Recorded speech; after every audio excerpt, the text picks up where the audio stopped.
Welcome to this lesson on atomic number.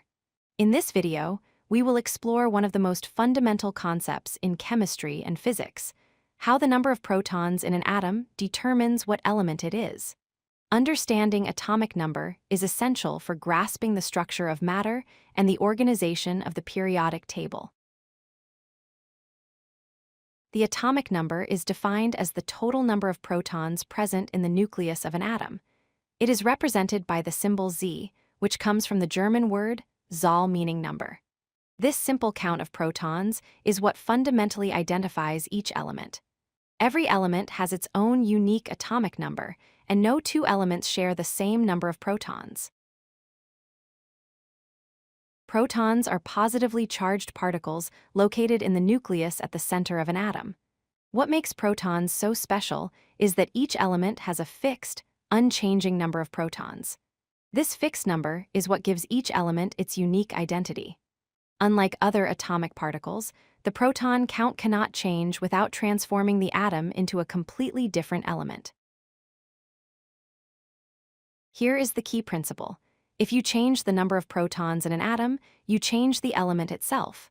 For example, an atom with 6 protons is always carbon. If you add one more proton to make 7, it becomes nitrogen. If you remove a proton to make 5, it becomes boron. The proton count is the fundamental characteristic that distinguishes one element from another in the universe. Let's look at some concrete examples. Hydrogen, the simplest element, has just one proton in its nucleus, giving it an atomic number Z equals 1. Carbon, which forms the basis of all organic life, has 6 protons, so its atomic number is 6. Oxygen, essential for respiration, contains 8 protons, giving it an atomic number of 8. Each element's atomic number uniquely identifies it. In a neutral atom, the number of electrons orbiting the nucleus exactly equals the number of protons inside the nucleus. Since protons carry a positive charge and electrons carry an equal but negative charge, these charges balance each other out perfectly. This means the atom has 0 net charge and is electrically neutral. This balance is crucial for understanding atomic structure. You might wonder why we use protons to define elements rather than electrons. The answer lies in stability. Protons are fixed in the nucleus and remain constant for a given element. Electrons, on the other hand, can be easily gained or lost during chemical reactions. When atoms gain or lose electrons, they become ions with different charges, but they remain the same element. Only changing the proton count creates a new element.